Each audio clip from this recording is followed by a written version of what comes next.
तो एक दिन वो बाहर बैठी बर्तन धुल रही थी, तभी वहां से बहुत सारे संत लोग निकल रहे थे। विठ्ठल विठ्ठल विठ्ठला पांडुरंग विठ्ठला, विठ्ठल विठ्ठल विठ्ठला पांडुरंग विठ्ठल विठ्ठल जाप। अब उसे जैसे ही विठ्ठल का नाम सुनाई पड़ा खड़ी हो गई, हाथ अभी काले थे, बर्तन धुल रही थी। पहले के जमाने में बर्तन राख से धुले जाते थे, कोई सर्फ साबुन तो हुआ नहीं करता था। चूल्हे की राख जो होती थी ना, उसी से लोग बर्तन साफ करते थे। तो उसका हाथ काला था राख से, खड़ी हो गई, पूछने लगी जी कहाँ जा रहे हो? अरे बेटी तुझे पता नहीं, विठ्ठलनाथ का मेला लगा है, हम सभी पैदल यात्रा जा रहे हैं विठ्ठलनाथ जी का दर्शन करने। ये लड़की विठ्ठल जी का दर्शन, इसके ससुराल वाले बिल्कुल नास्तिक लोग थे, भगवान को नहीं मानते थे, पर ये मानती थी।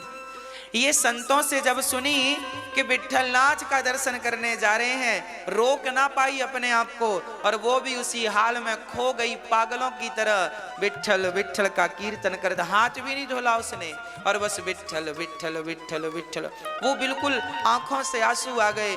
आज वर्षों बाद विठ्ठलनाथ शायद मुझे बुला रहे हैं। वो पीछे संतों के हो चली और विठ्ठल विठ्ठल कहती जब चली तो गांव के लोगों ने देखा ये तो फलाने की बहू है। तुरंत गांव के लोगों ने जाकर कहा मुखिया जी आपकी बहू जा रही है बाबाओं के पीछे। अब तो गांव के मुखिया थे, घोड़े पर चढ़कर गए, मेरी बहू जा रही है संतों के पीछे पीछे। बावरी हो गई, पागल हो गई। ससुर जी गए और बहू का बाल पकड़ के घसीट करके उससे लाते हैं। बड़ी चली विठ्ठल विठ्ठल जपती हुई, बाबा बन रही है।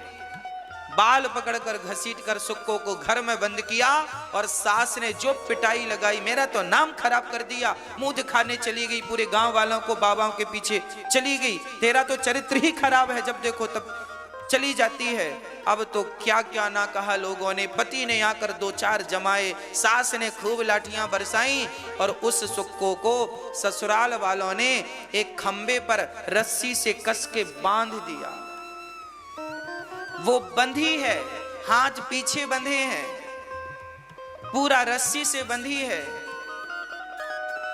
उसे इस बात का दुख नहीं था कि सास ने पति ने मार लगाई, लोगों ने बांध दिया। वो रोती है तो केवल इसलिए, हे विठ्ठल मैंने कौन सा अपराध किया था जो तूने मुझे दर्शन नहीं दिया। एक बार दर्शन दे दो भगवान, आपके बिना अब दिल नहीं लगता, एक बार मुझे दर्शन दे दो, मुझे अभागिनी को एक बार दर्शन दे दो। वो ये कहती कहती कहती कहती मूर्छित हो गई, बेहोश हो गई।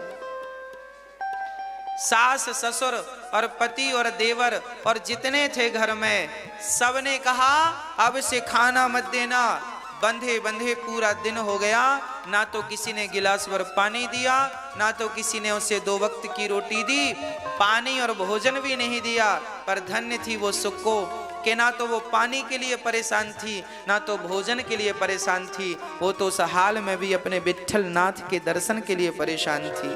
हाँ, और बस वो बंधी बंधी बस विठ्ठल विठ्ठल विठ्ठल विठ्ठल जपती। और जब ये दृश्य स्वयं भगवान ने देखा तो भगवान विठ्ठलनाथ को रहा ना गया। भगवान विठ्ठल जी आए, भगवान स्वयं आते हैं, और भगवान ने अपने हाथों से सुक्को की रस्सी खोली। हाँ, रस्सी खोली, उसके हाथ पर चोट लगी थी, गालों पर ये उंगलियों के निशान बने थे। भगवान ने अपने हाथों से उसे मलहम लगाया, उसकी रस्सी खोली, और भगवान ने उसे दरवाजे के बाहर कर दिया। और स्वयं विठ्ठल भगवान सुक्को बनकर, सुक्को का रूप बनाकर स्वयं उस रस्सी में ज्यों की त्यों बंध गए। जो साड़ी उसने पहनी वैसे ही बिल्कुल भगवान ने पहन ली, बिल्कुल सुक्को की 2 कॉपी भगवान बन गए, और विठ्ठलनाथ स्वयं उसकी जगह बंध गए, और वो सुक्को आजाद हो गई। और वो तो जग भगवान के लिए पागल सी थी, बस विठ्ठल विठ्ठल कहती चल पड़ी। उसे ये नहीं पता मैं कहां कैसे जा रही हूं, बस चल पड़ी। और जब चल पड़ी वो, तो भगवान उसे रास्ता बताते गए।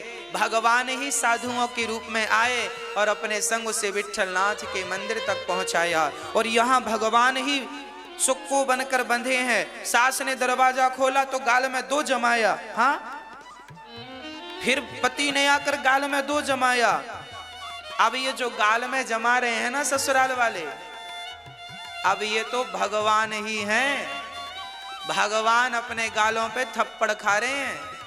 भगवान ने बंधन स्वीकार कर लिया। किस लिए कर लिया? अपने भक्त के लिए। भगवान कहते हैं कि भक्त की मुक्ति के लिए मुझे बंधना पड़े तो मैं बंधने से पीछे नहीं हटूंगा। मैं आपके लिए बंधना भी स्वीकार करता हूं, पर तुम मुझसे प्रेम तो करो एक बार। तुम एक बार प्रेम से कहो तो, एक बार अधिकार से कहो तो सही के विट्ठल मेरे हैं। एक बार अधिकार से कहो तो सही के बिहारी जी मेरे हैं। हम अधिकार से कह नहीं पाते, हम वो अधिकार जमा नहीं पाते, इसलिए शायद भगवान हमें मिल नहीं पाते।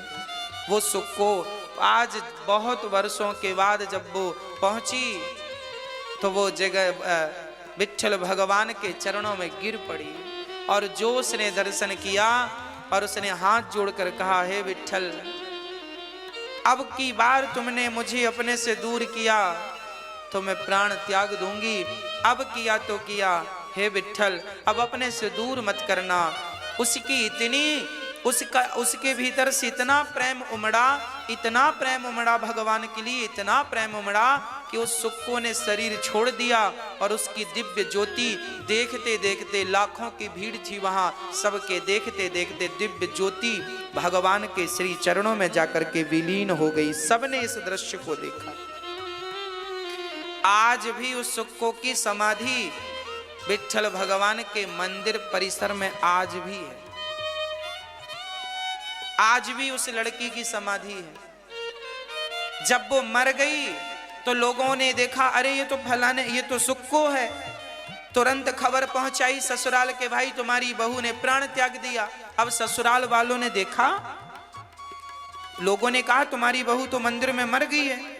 अब उन्होंने कहा कैसे मर सकती, अभी 1 घंटे पहले तो हमने गाल में 2 थप्पड़ जमाए थे। वो कैसे मर सकती है, वो इतने जल्दी वहां कैसे पहुंच सकती है। जब जाकर दरवाजा खोलकर देखा तो जब भक्त ही नहीं रहा तो अब भला भगवान कैसे रहते यहाँ। तो भगवान वहां से अंतर्धान हो चुके थे, पर घंटे भर पहले सास ने 2 थप्पड़ जमाए थे। जब पुजारियों ने विट्ठल भगवान को ध्यान से देखा ना तो विट्ठल भगवान के गाल लाल थे।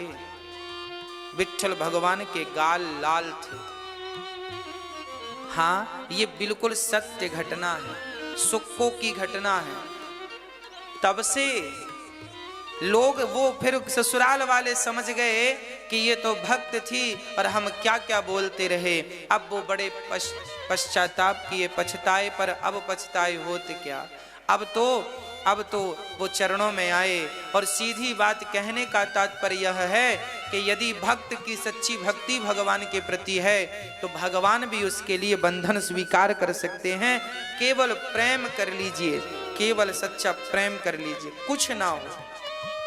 राम ही केवल प्रेम प्यारा, जान ले जो जान निहारा। बिहारी जी केवल प्रेम के भूखे हैं, भगवान केवल प्रेम के भूखे। हाँ, जब आप के पास कुछ है तब ये दुनिया आपके संग है। जब कोई नहीं आता तब भगवान ही आते हैं और वही हम सबकी लाज बचाते हैं। हाँ,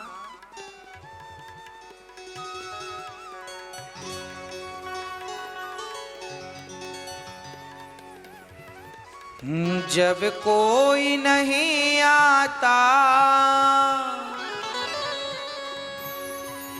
जब कोई नहीं आता, वो मेरे श्याम आते हैं। मेरे दुख के मेरे दुख के दिनों में ये बड़े काम आते हैं। श्री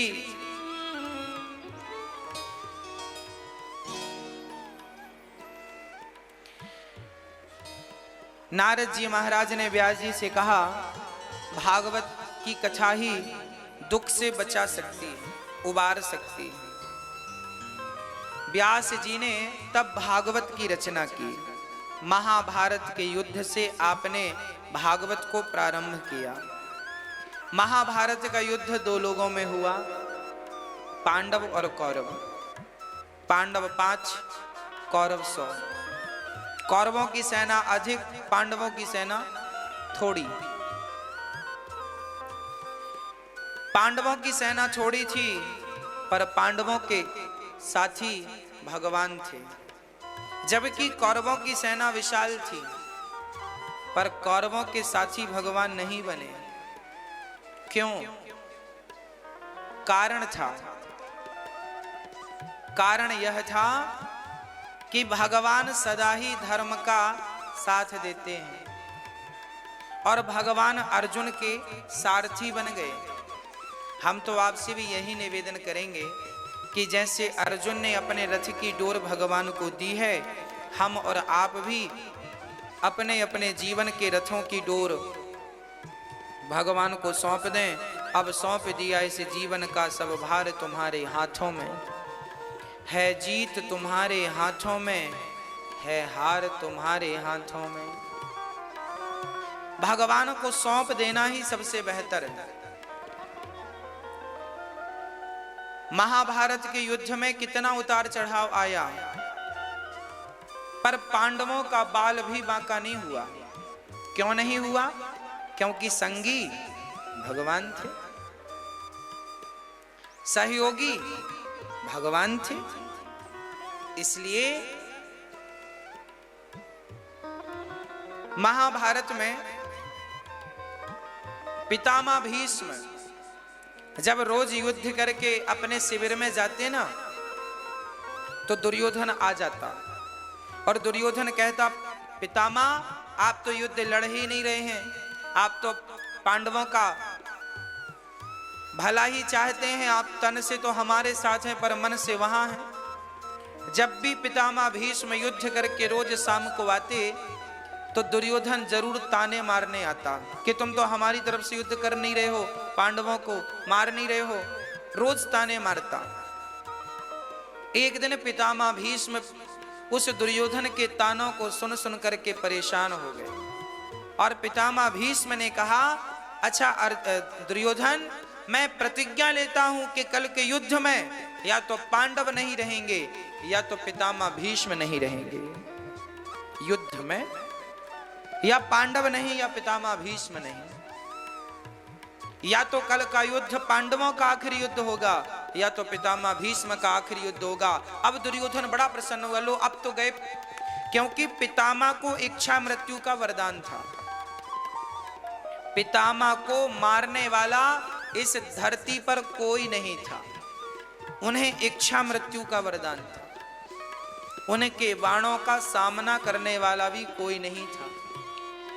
अर्जुन तो उनके सामने बच्चे थे, और सच कहूं तो अर्जुन के पास भी ऐसे कोई बाण नहीं थे जो पितामह के शरीर को भेदन कर सके। कोई ताकत नहीं थी अर्जुन की पितामह के शरीर को छलनी करने की। पितामह ने प्रतिज्ञा कर ली, कल मैं पांडवों को मार डालूंगा या तो फिर मैं, कल का युद्ध मेरा आखिरी युद्ध होगा। अब तुरंत हवा की तरह बात फैल गई कि कल पांडव गए। जब ये बात द्रौपदी के कानों में आई कि पितामह ने प्रतिज्ञा ली है मेरे पतियों को मारने की, तुरंत द्रौपदी उठती है और गोविंद के पास जाती है। रात्रि के 11 बज रहे थे। भगवान कृष्ण अपनी बांसुरी अधरों पे लेकर के उसे बजा रहे थे। शांत चित्त से भगवान बांसुरी बजा रहे थे। तुरंत भागी भागी द्रौपदी आई, कन्हैया कन्हैया आपको पता चला? भगवान बोले क्या हुआ? बोले कल के युद्ध में पितामह ने प्रतिज्ञा ली है मेरे पतियों को मार डालेंगे वो। भगवान बोले बहन परेशान ना हो, जाकर सो जाओ। कैसे सो जाऊं मनमोहन, कैसे सो जाऊं? जिसके पति को कल मरना हो उसकी पत्नी आज कैसे सो सकती है? आप कुछ करते क्यों नहीं? भगवान बोले मैं कुछ नहीं कर सकता, आपकी कोई हेल्प नहीं कर सकता, मैं जितनी करनी थी सो कर दिया। क्या मतलब? तब भगवान ने कहा बहन द्रौपदी, जीवन में कुछ काम खुद को ही करने पड़ते हैं। भगवान भी उन्हीं की मदद करते हैं जो कर्म करते रहते हैं, जो कर्म में लगे हैं, जो मेहनत कर रहे हैं, सफलता भी उन्हीं को भगवान दिलाते हैं। आप एक बार नहीं 10 बार हारिए, पर हार करके भी जीत की इच्छा रखिए, और फिर 10वीं बार हार कर 11वीं बार फिर जीत के लिए चल पड़िए।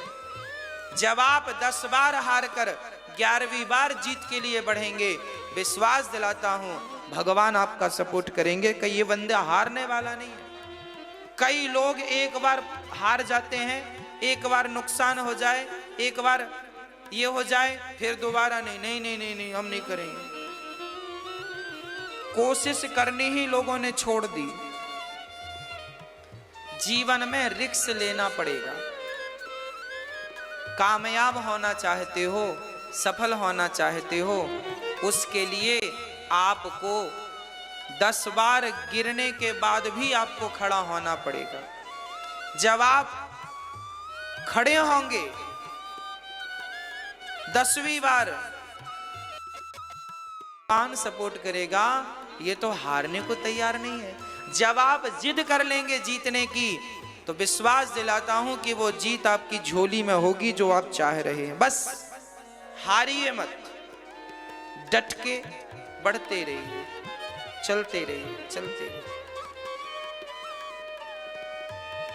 हारना मत सीखिए। हारते हैं तो फिर प्रयास कीजिए। फिर भगवान कृष्ण कहते हैं द्रौपदी तेरे पतियों की रक्षा अब तुझे करनी पड़ेगी, मैं नहीं कर सकता। सच बताऊं, महाभारत के युद्ध में अर्जुन का रथ कौन चला रहा था? भगवान श्री कृष्ण। अर्जुन क्या कर रहे थे? युद्ध। युद्ध तो अर्जुन को ही करना पड़ा, सारे बाण तो अर्जुन को ही चलाने पड़े, पर भगवान जो कहते गए अर्जुन वो करते गए। जब भगवान कहते गए और अर्जुन करते गए तो जीत उनकी झोली में आ गई। करना आपको ही पड़ेगा, ऐसा नहीं है कि भगवान आकर करेंगे। भगवान कहते हैं कर्म तू कर, पर मैं तेरे साथ हूं, जैसे मैं अर्जुन के साथ था। अब आप लोग क्या चाहते हैं कि हमारा सारा काम भगवान करें? ना, भगवान कुछ नहीं करेंगे। करना तुम्हें पड़ेगा, पर भगवान गाइड करते रहेंगे। यहाँ ये वाला बाण चलाओ अर्जुन, यहाँ ये वाला बाण। अर्जुन को पता नहीं था कि इस बाण का तोड़ क्या है। जब गुरु द्रोणाचार्य मारे गए, तब अश्वत्थामा ने सुदर्शनास्त्र चलाया था।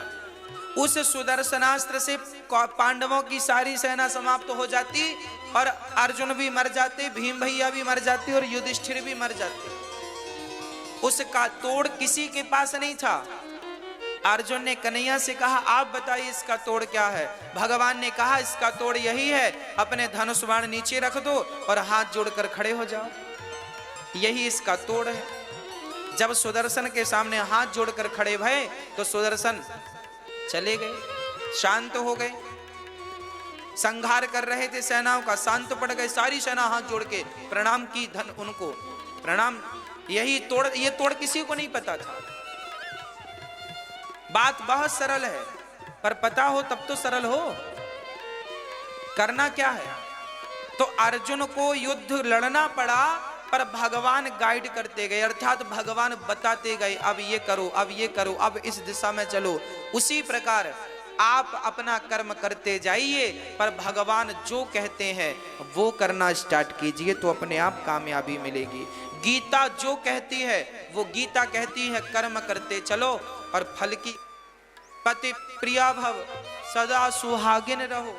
अब तो द्रौपदी ने घूंघट उठाया, पितामह कल मेरे पतियों की हत्या आप करेंगे और आज मुझे अखंड सौभाग्यवती का वरदान दे रहे हैं।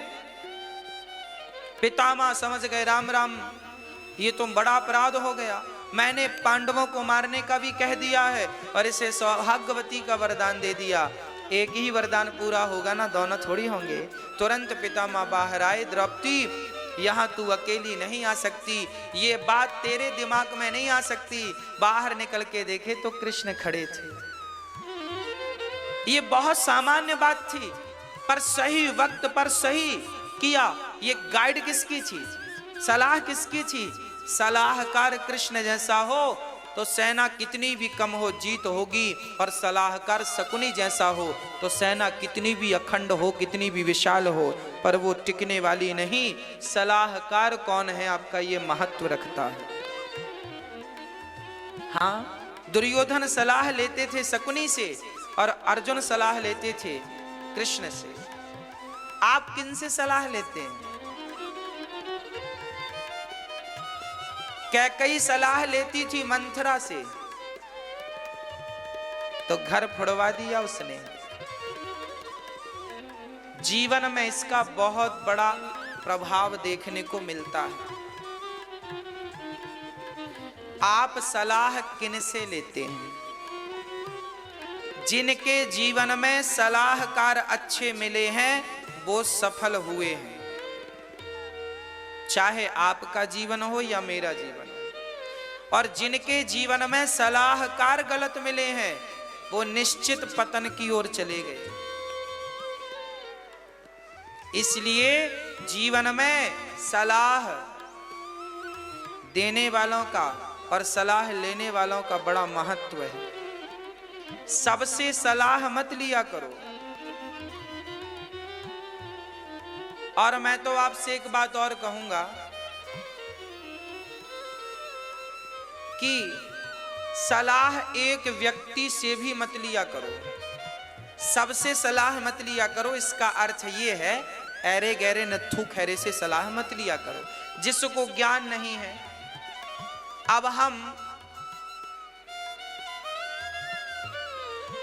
अब हम पंचर बनाने वाले से जाकर कहें भैया हमें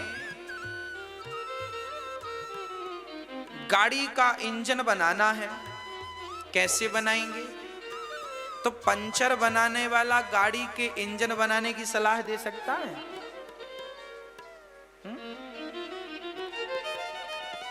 अब गाड़ी का इंजन बनाने वाले से कहो भैया पंचर कैसे बनाते हैं, तो जिसका डिपार्ट जो है, जिसका फील्ड जो है, उससे सलाह लीजिए। और सलाह किन से लेना चाहिए?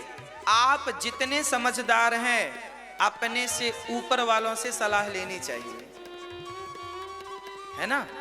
आप जितना जानते हैं तो आप सलाह उनसे लें जो आपसे ज्यादा जानते हैं, आपसे ज्यादा नॉलेज रखते हैं, उनसे सलाह। कहीं आपने अपने से कम वाले से सलाह ले लिया तो उसकी जितनी बुद्धि होगी वो उतनी बात करेगा। कुएं का मेंढक तो कुएं को ही संसार मानता है, वो उससे ज्यादा की बात नहीं कर सकता क्योंकि उसने ज्यादा देखा नहीं है। सलाह हमेशा इसलिए जीवन में गुरु बनाए जाते हैं। लोग कहते हैं गुरु क्यों बनाना जरूरी है? इसलिए बनाना जरूरी है क्योंकि तुम्हारी बुद्धि से 10 गुनी ज्यादा बुद्धि, तुम्हारे विवेक से 10 गुना ज्यादा विवेक गुरु के पास होता है। जीवन में कभी कोई सलाह लेनी हो तो गुरु से लेनी चाहिए। इसलिए दशरथ जी सदा गुरु से सलाह लेते थे। गुरु गृह गयऊं तुरत मही पाला। दशरथ जी के जीवन में जो जो सलाह लेनी पड़ी तुरंत गुरु वशिष्ठ जी से सलाह लेते थे। आप अपना सलाहकार अच्छा रखें। कई आजकल के बच्चे क्यों बिगड़ रहे हैं? इनके सलाहकार गलत हैं। उस आपके दोस्त शराब पीते हैं और आप शराबियों से सलाह लेते हैं। आपका फ्रेंड चढ़ाए है पूरी गले तक और आप सलाह ले रहे हैं, यार मेरी पत्नी ठीक नहीं है। वो कहता छोड़ दे, नशे में डूबा के छोड़ दे। इसके भी विचार आया, ठीक कह रहा, छोड़ दे, छोड़ देता हूं, लो भिजवा दिया तलाक के पेपर, खत्म बात। सलाह किससे ले रहा है? शराबी से। आपके बच्चे आजकल क्यों बिगड़ रहे हैं, गलत रास्ते पे क्यों जा रहे हैं? इनके सलाहकार गलत हैं। आजकल आपके बच्चों को आपके फ्रेंड सर्कल, दोस्त लोग सलाह देते हैं। हाँ, जब आप कहते हैं कि हम तो कथा सुनते हैं, माँ की सेवा करते हैं, तो आपके वो दोस्त लोग कहते हैं क्या पुराने ख्यालों में खोए रहते हो, पुराने जमानों की बात करते हो, कथा सुनते हो। कथा बूढ़ों के लिए होती है कि तुम जवान हो, अभी तुम मौज करो, मस्ती करो। बच्चे भड़का देते हैं। उसको भी लगता है यार हमारा दोस्त ठीक कह रहा, वो कहता हमारे पास आओ, हम तुम ऐसी जगह ले चलेंगे तुमने कभी नहीं देखी होगी। कहाँ? बोले आओ तो हमारे पास। आता है, वो ले जाकर के कहाँ खड़ा कर देता है?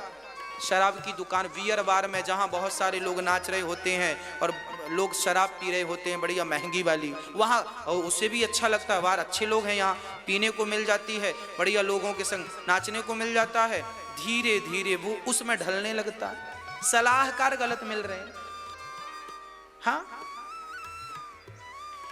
बहुत बड़ा प्रभाव पड़ता है मेरी माँ। इसलिए आप अपने बच्चों को बुरी संगत से बचाइएगा। कैकई माँ ने मंथरा से सलाह लिया। अरे तुम रानी थी। कैकई कौन थी? रानी थी। और मंथरा कौन थी? उसकी दासी। अरे तुम रानी थी, सलाह लेना था तो अपने से ऊंचे से सलाह लेते, महारानी से सलाह लेते। तुम रानी थी पर सलाह दासी से ले ली। लो, उससे सलाह लोगे तो सत्यानाश होगा। आप अपने से ऊपर वालों से सलाह लीजिए। अर्थात आप जितने बुद्धिमान हैं, आपसे जो ज्यादा बुद्धिमान है, आपसे जो ज्यादा अच्छे विचार रखता है, आपसे जो ज्यादा अच्छा सोचता है, उनसे विचार विमर्श कीजिए, विचार लीजिए, उनके विचारों को फॉलो कीजिए तो कल्याण होगा। ऊपर जाइए, नीचे नहीं। बच्चों को अच्छे लोगों से जोड़िए, गलत लोगों से नहीं। आप अच्छे लोगों से जुड़िए, गलत लोगों से नहीं। आपको सलाह देने वाले कैसे हैं? हमारी माताएं एक एक घंटा पड़ोसन के घर बैठती हैं। अब पड़ोसन गलत मिल गई, गलत सलाह दे रही है। तेरी सास बहुत अच्छी है, फिर भी पड़ोसन कह रही है क्या सास की सेवा कर रही है? हाँ, मैं तो सास को घर से निकाल चुकी हूँ, पूरे घर में कब्जा है मेरा, और तू सास की सेवा कर रही है, पांव दबा रही है। छोड़ो से, क्या रखा है सेवा में? अब लो, पड़ोसन ऐसी सलाह दे रही है तो क्या होगा? सलाहकार कैसे हैं आपके? पहले बार तो आप अपने आप में सेल्फ बनिए, निर्णय लेना सीखिए। आप स्वयं अपने जीवन के, अपने परिवार के, अपने फ्यूचर के निर्णय आप स्वयं लीजिए। और जब आपसे निर्णय ना लिए जाए तो अपने से बढ़िया लोगों से पूछिए, और एक से नहीं, अपने से बढ़िया लोगों से पूछिए, 10 लोगों से पूछिए। आपसे जो बढ़िया लोग हैं उन 10 लोगों को चुनिए और 10 लोगों से पूछिए कि भाई हम ये काम कर रहे हैं, करें कि नहीं, ये कदम उठा रहे हैं, करें। 10 लोगों से पूछिए, 10 का सुनिए, फिर रात भर उस पर विचार कीजिए किसकी बात सही है, क्या ठीक है। उन 10 में से 5 जो कह रहे थे एक ही बात को, जिन 5 ने कही, जहां मत ज्यादा हो, 6 लोग जो बात को बोल रहे हैं, 7 लोग, जहां ज्यादा लोग मत दे रहे हैं वो स्वीकार कर लीजिए, उस रास्ते पे चल पड़िए। पूछिए लोगों से, अच्छी लोगों से। हाँ, अर्जुन ने सलाह किनसे ली? भगवान श्री कृष्ण। सलाहकार जीवन में कृष्ण जैसा होगा तो जीत तो झोली में होगी, और सलाहकार यदि शकुनी जैसे मिल गए तो सत्यानाश होकर ही रहेगा। रावण को गलत लोग मिले सलाह देने वाले। रावण को सलाहकार, रावण के सलाहकार कैसे थे पता है? देखो रावण के सलाहकार कैसे थे। जब रावण कहता कि क्यों, रावण भी सलाह लेता था अपने मंत्रियों से। रावण कहता था क्यों, राम कैसा है? तो मंत्री कह, अरे कोई दम नहीं है राम में, बंदर भालुओं की सेना है, और बंदर भालू तो हमारा भोजन है, हम सबको भूंज भूंज के खा जाएंगे। तो एक बाजू में बैठा था, उसने कहा क्यों? जब हनुमान नाम का बंदर आया था तब तुम्हें भूख नहीं लगी थी क्या? तब कहां थी तुम्हारी भूख? कह रहे हो हम बंदरों को खा जाएंगे, तब हनुमान आया तो था, कहां तुम्हारी भूख चली गई? जला के चला गया। रावण अच्छे लोगों की सुनता ही नहीं था। रावण भी चाटुकार मंत्रियों के चक्कर में पड़ गया था। वो मंत्री रावण की तारीफ, अरे रावण आप तो महाराज हैं, आप तो ये हैं, आपको तो इंद्र भी पराजित ना कर सके। रावण चक्कर में आ गए उनके। कई लोग आपकी झूठी तारीफ करते हैं और आप उनके चक्कर में आकर के सत्यानाश कर लेते हैं। रावण फंस गया ऐसे गलत लोगों के चक्कर में। आप भी ना फंस जाइएगा। हाँ जी हाँ, मंत्री बड़े चाटुकार थे रावण के। रावण ने भी गलत लोगों से सलाह ले ली। रावण ने मंदोदरी की बात नहीं मानी, रावण ने हनुमान जी की बात नहीं मानी। हनुमान जी ने गए समझाने के लिए मत लड़ो।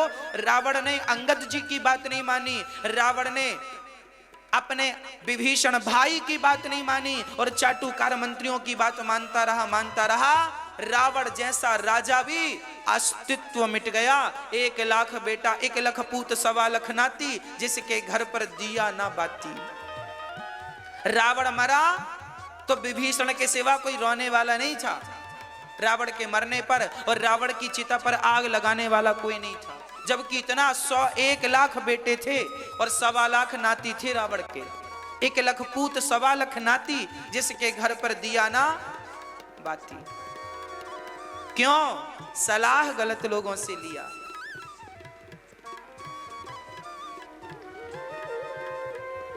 महाभारत, भगवान श्री कृष्ण पितामह कहते हैं, प्रभु ये द्रौपदी मेरे पास घूंघट डालकर आई, मैं तो बड़ा चक्कर में पड़ गया, मैंने इसे सौभाग्यवती का वरदान दे दिया। भगवान बोले अब आप देखो। तब पितामह भीष्म ने कहा कि द्रौपदी कल अर्जुन को कह देना कि वो शिखंडी को लेकर आएगा, मैं शिखंडी को देखकर अपने धनुष छोड़ दूंगा, वो बाण चला देगा, कल मेरा युद्ध ही आखिरी युद्ध होगा। यही भगवान की मर्जी है, यही ईश्वर की मर्जी है। तेरे प्रणाम ने तेरे पतियों को बचा लिया, तेरे एक प्रणाम ने तेरे पतियों को बचा लिया। अब आप विचार करो कि आज द्रौपदी की जगह यदि दुर्योधन की पत्नी आकर प्रणाम कर ली होती पितामह को, और पितामह ने उसे कह दिया होता कि सदा सौभाग्यवती रहो, तो फिर क्या होता? तो पांडवों को मरना पड़ता। परंतु द्रौपदी ने प्रणाम किया। इसका मतलब क्या हुआ? इसका मतलब यह हुआ कि जब आप अपने से बड़ों को प्रणाम करते हैं तो आपके परिवार में आपके अपनों की आयु बढ़ती है। जैसे द्रौपदी के प्रणाम करने से उनके पतियों की आयु बढ़ गई। प्रत्यक्ष ये महाभारत की घटना। अभिवादनशीलस्य, शास्त्र कहते हैं कि झुकना सीखिए, सदा अपनी मां को प्रणाम कीजिए, सदा अपने पिता को प्रणाम कीजिए, सदा अपने गुरु को प्रणाम कीजिए, सदा भगवान के चरणों में मस्तक रखिए और प्रणाम करिए। प्रणाम करने से उम्र बढ़ती है। प्रणाम करती के 5 बच्चों को सोता हुआ मार डाला। अश्वत्थामा ने द्रौपदी के 5 बच्चों को सोता हुआ मार डाला था। अश्वत्थामा ने, द्रोणाचार्य के पुत्र ने, गुरु द्रोणाचार्य के पुत्र ने 5 बच्चों को मार डाला। द्रौपदी ने देखा मेरे 5 बच्चे मरे हैं। अर्जुन ने जाकर अश्वत्थामा को पकड़ना चाहा, उसने ब्रह्मास्त्र चला दिया। अर्जुन ने कृष्ण की शरणागति ग्रहण की। कृष्ण कृष्ण महाबाहो भक्तानां भयंकरा, त्वमेको दह्यमानानामपि वर्गोऽसि संसृते। हाँ, कहा कि हे श्याम सुंदर, अर्जुन कह रहे हैं प्रभु महाभारत से आपने बचाया, अश्वत्थामा ने ब्रह्मास्त्र चला दिया है, आप हमारी रक्षा कर लीजिए। भगवान ने कहा तू भी ब्रह्मास्त्र चलाया तो दोनों ब्रह्मास्त्र जब टकराए पृथ्वी डोली। भगवान ने दोनों को शांत कर दिया।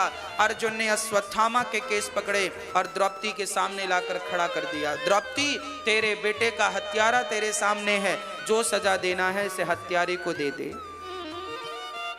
द्रौपदी ने देखा अश्वत्थामा बंधे हैं, हाथ पांव बंधे। द्रौपदी ने रस्सी खोल दी, बोले जाओ। अर्जुन बोली क्या तुझे इस हत्यारे पर दया आ रही है? इसने तेरे 5 बच्चों का सिर काट दिया, सोते हुए बच्चों का सिर काट दिया, रेत दिया, और तू दया कर रही है। द्रौपदी बोली कि जब इसे दया नहीं थी तो क्या मैं भी इसकी तरह बन जाऊं? आपके भीतर दया नहीं है तो क्या मैं भी आपके जैसा हो जाऊं?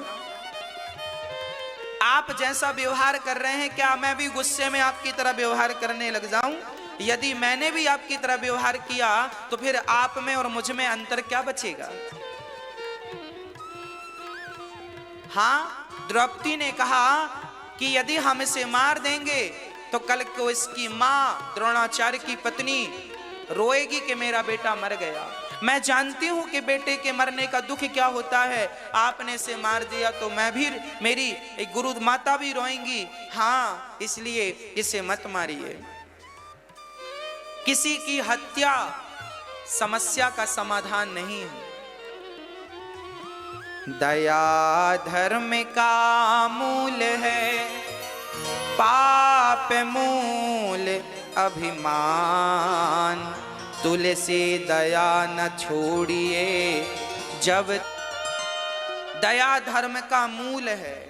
दया ही ईश्वर को प्राप्त कराती है, इसलिए दया मत छोड़िए। दुष्ट अपनी दुष्टता नहीं छोड़ता तो सज्जन को अपनी सज्जनता नहीं छोड़नी चाहिए। क्या हम अपनी सज्जनता छोड़ दें? इसलिए छोड़ दें कि दुष्ट ने अपनी दुष्टता नहीं छोड़ी? ना मेरी मां, सज्जनता का भाव कभी मत छोड़िए, सदा सज्जनता का भाव रखिए। अश्वत्थामा पर द्रौपदी ने दया की।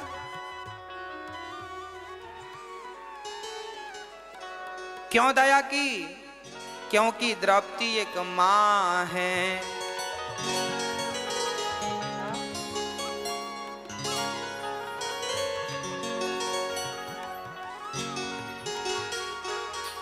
तू कितनी अच्छी है, तू कितनी भोली है, ओ प्यारी प्यारी है। ओ माँ, ओ माँ,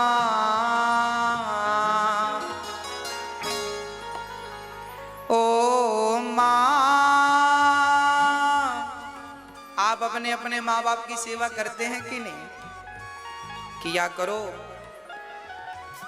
माँ बाप की सेवा कर लोगे तो भवसागर से पार हो जाओगे, और माँ बाप की सेवा नहीं कर पाए तो आना बेकार हो जाएगा इस धरती पर।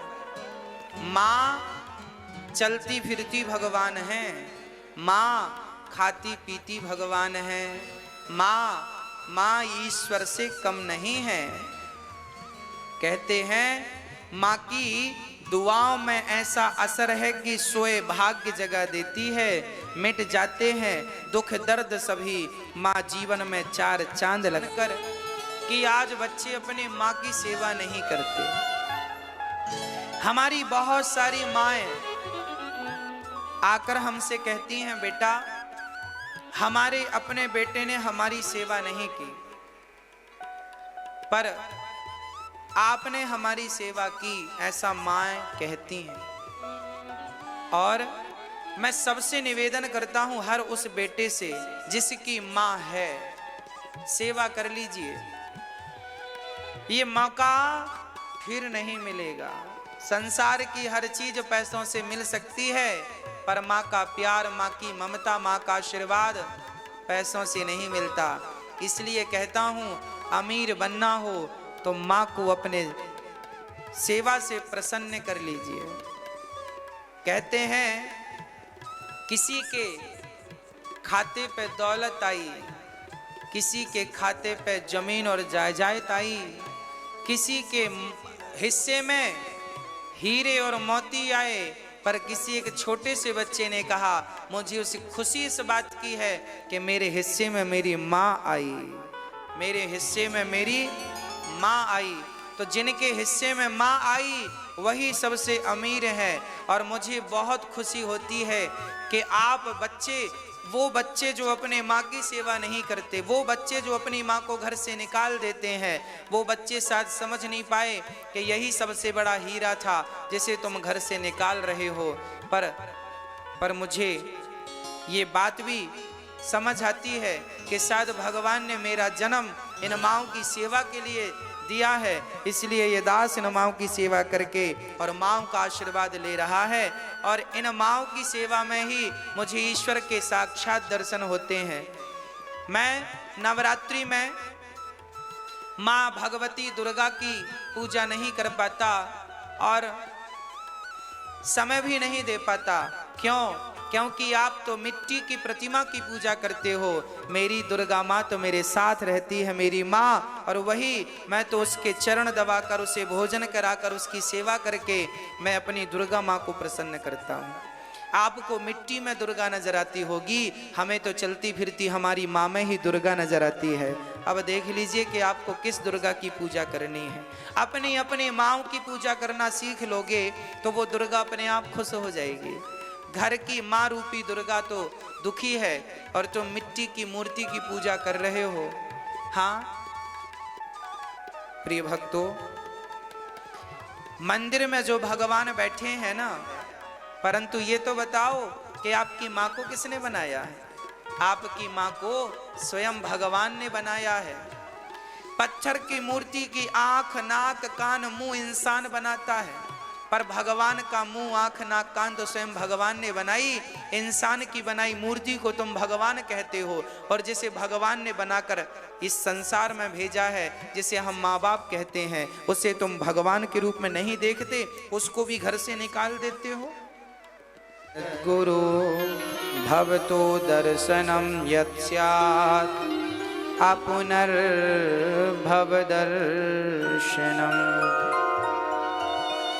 आज भगवान ने विपत्ति मांगी है, विपदा संतु नः शश्वत। हे गोविंद, हमें कुछ देना है तो विपत्ति दे दीजिए। क्यों? क्योंकि जीवन में जब सुख आते हैं ना, तो अक्सर लोग उस सुख में भगवान का स्मरण भूल जाते हैं। इसलिए कुंती बुआ ने विपत्ति मांगी कि हे नाथ, मैं आपको कभी भूलूं नहीं, हे नाथ मैं आपको कभी भूलूं नहीं, सदा आपका चिंतन बना रहे। कुंती बुआ ने जब दुख मांगा तो कन्हैया ने कहा, बुआ जी आपने जब से होश संभाला है तब से आज तक आपने सिवा दुख के कुछ नहीं चाहा, दुख के कुछ नहीं पाया। द्रौपदी के जीवन में कितने, कुंती माँ के जीवन में कितने दुख आए। शादी हुई, शादी के बाद पति मर गए, पांडु। 5 बच्चों को मां कुंती ने, महाभारत में लिखा है, भीख मांगना पड़ा था तो भीख मांग लिया था। अर्जुन जैसे बच्चों को कुंती ने भीख मांगकर पाला था। धृतराष्ट्र ने बड़ा गलत व्यवहार किया था पांडवों के साथ। हाँ, कुंती मां ने कितना कष्ट सहा है। कन्हैया ने कहा, माँ आपने इतना कष्ट सहा फिर भी हमसे दुख मांगती हो। तब कुंती माँ ने कहा, कन्हैया जीवन में जब जब मेरे जीवन में दुख आया तब तब उस दुख में आप मेरा सहारा बन करके खड़े रहे, आप मेरे साथ खड़े नजर आए। मैं ऐसे सुख की कामना नहीं करती जिस सुख में आपका दर्शन ना हो। कम से कम दुख में आपका दर्शन तो होता है। कुंती बुआ कह रही हैं, कृष्णाय वासुदेवाय देवकी नंदनाय च। हे देवकी के पुत्र, आज मैं आपसे केवल विपत्ति की कामना करती हूँ। कन्हैया ने कहा, माँ लाक्षागृह में बंद करके कौरवों ने आग लगा दी और भरी सभा में द्रौपदी की लाज लूटनी चाहिए। कन्हैया से कहा, माँ ने जब जब विपत्ति आई बचाने कौन आया? आप आए। इस कथा का सारांश यह है, अर्थ यह है इससे शिक्षा यह मिलती है कि जीवन में सुख हो तो भी भगवान को स्मरण करो और दुख हो तो भी भगवान को स्मरण करो। जब सच्चे मन से प्राणी स्मरण करता है, देखिए आप कभी भगवान से ये मत कहो कि हे भगवान हमें दुख ना मिले, ना, ये तो कहना ही मत। आप ये मत कहो कि हमें दुख ना मिले, आप ये कहो कि हे भगवान यदि हमारे भाग्य में दुख है तो हमें दुख देना, पर उन दुखों को सहने की शक्ति आप देना और उस दुख में आप मेरा सहारा बन करके आना। उस दुख में मैं आपका स्मरण भूलूं ना हे नाथ, मैं उस दुख में भी आपको कभी भूलूं नहीं। दुख तो कुंती माँ को भी आए, वो तो भक्त थी, भगवान की सगी बुआ थी, वो तो कह देती हमें दुख नहीं चाहिए ना, दुख ही मांगा उन्होंने। जीवन में दुखों से घबराइए मत, आए तो भागिए मत, भगवान से कहिए प्रभु इस दुख को बर्दाश्त करने की, सहन करने की आप शक्ति दीजिए। भगवान शक्ति देंगे, भगवान शक्ति देंगे। कुंती बुआ भगवान से कहती हैं नाथ मैं आपको कभी भूलूं नहीं। भगवान बोले मैं दुख तो नहीं दे सकता, पर आप मुझे कभी ना भूला, मैं इसका वचन दे रहा हूं, आप सदा मेरा स्मरण करती रहेंगी। आज आप भी भगवान से यही मांगो कि हे नाथ, हे बिहारी जी मैं आपको कभी भूलूं नहीं, बस यही वरदान चाहिए। इसके बाद भगवान पितामह भीष्म से मिलने गए, बाणों की सैया पर लेटे थे और भीष्म पितामह भी भगवान का इंतजार अपनी इन आंखों से कर रहे थे कि आएंगे, दर्शन करूंगा, जीवन सफल होगा। पितामह भीष्म दर्शन करते करते भगवान के चरणों में बुद्धि को इतिमति रूप कल्पिता वितृष्णा भगवत सात्वत पुंगवे विभूमनि, अपनी मति गति को समर्पित करके पितामह ने और निज परम धाम को, भगवान के निज धाम को श्री पितामह जी प्रस्थान करते हैं। भगवान द्वारिका पहुंचे जहां उनका स्वागत हुआ।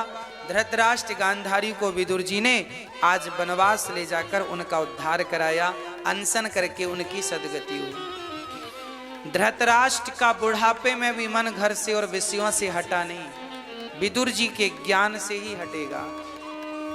एक बात बताऊं, जीवन में ज्ञान की बहुत जरूरत है। जिन्हें ज्ञान नहीं है वो बुढ़ापे में भी भोगों में उलझे, उन्हें लगता है यही सब कुछ है। जिन्हें ज्ञान नहीं है वो बुढ़ापे में भी माया और मोह में उलझे, उन्हें लगता है यही सब कुछ है। बेटी बेटा में जिन्हें थोड़ा सा ज्ञान होता है उन्हें पता चलता है कि ये सांसारिक वस्तुएं तो आज ना सही कल छूटेंगे ही, तो क्यों ना आज से ही इनका मोह कम करते चले, क्यों ना इनसे मन हटाते चले। भगवान धृतराष्ट्र गांधारी का उद्धार करते हैं।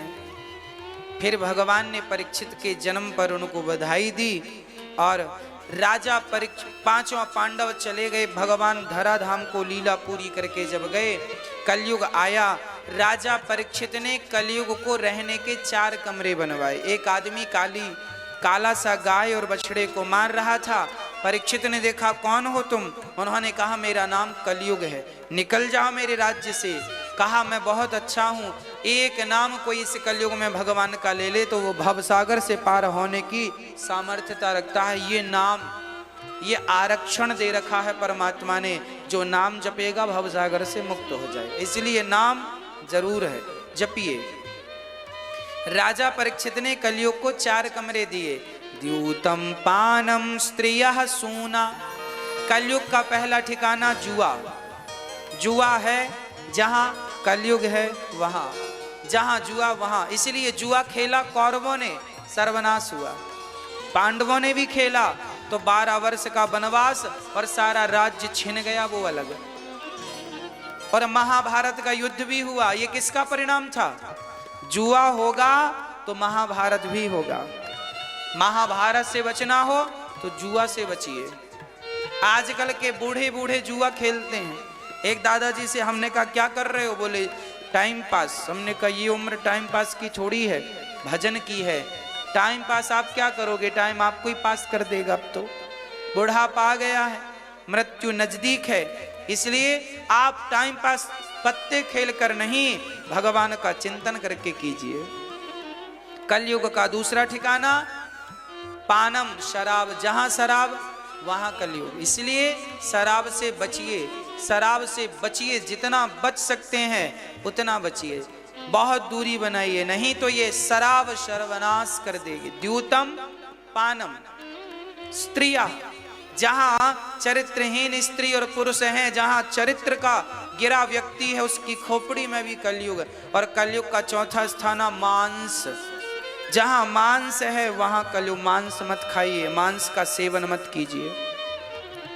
राजा परीक्षित ने कलयुग को 5वां स्थान भी दिया, सोना। जो पाप की कमाई का सोना है वहां तो कलयुग बैठता है, पर जो मेहनत की कमाई का सोना है उसमें कृष्ण का वास है। तो आपके घर जो सोना है वो पाप का है कि पुण्य का, आप अच्छे से जानते होंगे। तो पाप का है तो उस पे कलयुग बैठेगा और बुद्धि भ्रष्ट कर देगा, और मेहनत का है तो कृष्ण बैठेंगे और वो जीवन संवार देंगे। तो राजा परीक्षित को कलयुग ने कहा हमें 5वां गोल्ड दीजिए। संत जन कहते हैं राजा परीक्षित ने जरासंध की मुकुट पहन रखी थी, कलयुग सिर पे आकर बैठा और बुद्धि भ्रष्ट हो गई, एक संत का अपमान कर दिया, गले में सांप लपेट दिया, समीक जी के गले में। उनके पुत्र को पता चला कि राजा को ब्राह्मण का सम्मान करना चाहिए, अपमान करता है, श्राप दे दिया, इति लंघित मर्यादम तक्षका सप्तमे हनि। आज से 7वें दिन राजा परीक्षित तुम्हें कलयुग तक्षक डसेगा, तुम्हारी मृत्यु हो जाएगी। राजा परीक्षित को श्राप कब लगा था? सुबह के 5 बजे, सुबह के, और दोपहर को उन्हें पता चला कि हमें मरना है। शाम तक तो हरिद्वार चले गए और गुरुजी दिन अस्त होने के पहले सुखदेव जी आए और राजा परीक्षित को भागवत सुनानी शुरू कर दी। तो वो पहला दिन भी जोड़ा, वो सहित 7 दिन। इति तक्षका सप्तमे हनि, इति लंघित मर्यादम तक्षका सप्तमे हनि। 7, आज से 7वें दिन, तो आज का भी दिन 7 दिन, टोटल 7। राजा परीक्षित को पता चला मुझे 7 दिन में मरना है। तुरंत राजा परीक्षित ने घर परिवार से मोह हटाकर तुरंत मन को भगवान के चरणों में लगाया।